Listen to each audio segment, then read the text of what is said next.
অসমৰ চাহ শিল্পক ধ্বংস কৰিবৰ কাৰণে যি ষড়যন্ত্ৰ লাগে কূটকৌশল ৰচনা কৰিব লাগে সেইটো ইতিমধ্যে আৰম্ভ কৰিছে আৰু শেহতীয়াকৈ আমি দেখিছোঁ যে ক্ষুদ্ৰ চাহ খেতিয়কসকল যিসকলে 50% বেছি চাহপাত উৎপাদন কৰে তেওঁলোকৰ ভৱিষ্যতলৈ অন্ধকাৰ নামি আনি এতিয়া টি বোৰ্ডে এখন তেওঁলোকে নটিফিকেশ্যন দি কেমিকেল ফাৰ্টিলাইজাৰ কিছুমান যিসমূহ প্ৰয়োগ কৰে তাৰ বিৰুদ্ধে তেওঁলোকে কৈছে যে কেমিকেল ফ্ৰী বা তেওঁলোকে অৰ্গেনিক টি দিব লাগিব কিন্তু এই গোটেই প্ৰক্ৰিয়াটো যেটো এই প্ৰক্ৰিয়াৰ কামকাজ চলি আছিলে কামকাজ চলি থকাৰ মাজত অৰ্গেনিক টি এটা বনাবৰ কাৰণে এটা নিৰ্দিষ্ট সময়ৰ দৰকাৰ এই টাইম ফ্ৰেম নিদিয়াকৈ হঠাৎ তেওঁলোকে যি ধৰণৰ নিৰ্দেশনা তেওঁলোকে প্ৰয়োগ কৰিছে এটোৱে অসমৰ টি উদ্যোগটো আৰু খাস যিসকল ক্ষুদ্ৰ চাহ খেতিয়ক আছে এইসকলৰ ওপৰত এটা ভয়াবহ প্ৰভাৱ পেলাব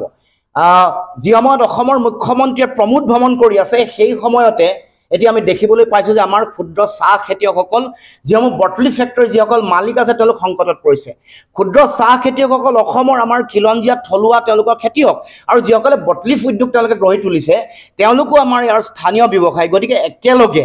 ক্ষুদ্ৰ চাহ খেতিয়ক আৰু বটলি ফেক্টৰী যিসকল মালিক তেওঁলোকক পেটে ভাতে মাৰিবৰ কাৰণে আমাৰ চৰকাৰে ষড়যন্ত্ৰ কৰিছে টি বোৰ্ডে ষড়যন্ত্ৰ কৰিছে আমাৰ অসম চৰকাৰৰ বিষয়াই আমাৰ ক্ষুদ্ৰ চাহ খেতিয়কসকলক মাতি নিয়াৰ পাছতো কোনো সিদ্ধান্ত দিব নোৱাৰাৰ কাৰণ আমাৰ মুখ্যমন্ত্ৰী অসমত নাই প্ৰমোদ ভ্ৰমণত ব্যস্ত তাৰমানে প্ৰমোদ ভ্ৰমণত ব্যস্ত হৈ থকাৰ সময়তে আমাৰ ক্ষুদ্ৰ চাহ খেতিয়ক আৰু বটলি উদ্যোগৰ যিসকল মালিক তেওঁলোকৰ প্ৰতি প্ৰত্যাহ্বান আনিছে তেওঁলোকৰ ভৱিষ্যতলৈ অন্ধকাৰ নমাই আনিছে গতিকে আমি স্পষ্টকৈ দাবী উত্থাপন কৰিব খুজিছোঁ যে এনেকুৱা ধৰণৰ আমাৰ চাহ শিল্প চাহ খেতি ক্ষুদ্ৰ চাহ খেতিয়কসকলক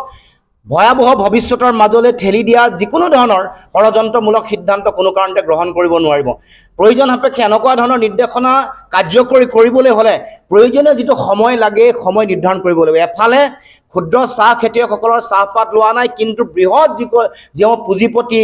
বণিক গোষ্ঠী আছে উদ্যোগ আছে তেওঁলোকৰ চাহপাত লৈ আছে তেওঁলোকৰ উদ্যোগ চলি আছে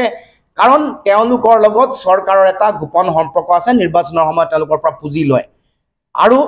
একে সময়তে যিসমূহ এনেকুৱা ধৰণৰ কেমিকেল উদ্যোগ যিসমূহৰ আছে এইবোৰ বেন কৰি দিয়া নাই এইবোৰ এতিয়াও চলি আছে অবাধে তাৰ মানে যিসমূহ পেষ্টিচাইড প্ৰস্তুত কৰা কেমিকেল এনেকুৱা ধৰণৰ বিভিন্ন কেমিকেল তেওঁলোকে প্ৰস্তুত কৰা সেইবোৰ অসমত বেন কৰি দিম বা তেনেকুৱা ধৰণৰ উদ্যোগৰ বিৰুদ্ধে কোনো ধৰণৰ নিষেধাজ্ঞা কিন্তু চৰকাৰে আৰোপ কৰা নাই তাৰ বিপৰীতে এতিয়া যদি গোটেই ব্যৱস্থাটোত যদি আটাইতকৈ ভয়াবহ ক্ষতি হৈছে তেতিয়াহ'লে আমাৰ ক্ষুদ্ৰ চাহ ব্যৱসায়ীসকল ক্ষুদ্ৰ চাহ খেতিয়কসকল আৰু যিসমূহে সৰু সৰু চাহ উদ্যোগ যিসকলে গঢ়ি উঠিছিল তেওঁলোকৰ প্ৰতি এতিয়া ভয়াবহতা নমাই আনিছে গতিকে আমি ইয়াৰ বিৰোধিতা কৰোঁ আৰু চৰকাৰক আমি আহ্বান জনাব খুজিছোঁ যে এনেকুৱা ধৰণৰ হঠকাৰী সিদ্ধান্তৰ পৰা তেওঁলোকে বিৰত থাকক আৰু টি বোৰ্ডকো এই সম্পৰ্কত তেওঁলোকৰ অসম চৰকাৰৰ ফালৰ পৰা নিজেতো শক্তিশালী ভূমিকা লাগে সেই ভূমিকা পালন কৰিবৰ কাৰণে আমি দাবী উত্থাপন কৰিছোঁ প্ৰথম কথা হ'ল যে তেওঁলোকে যিহেতু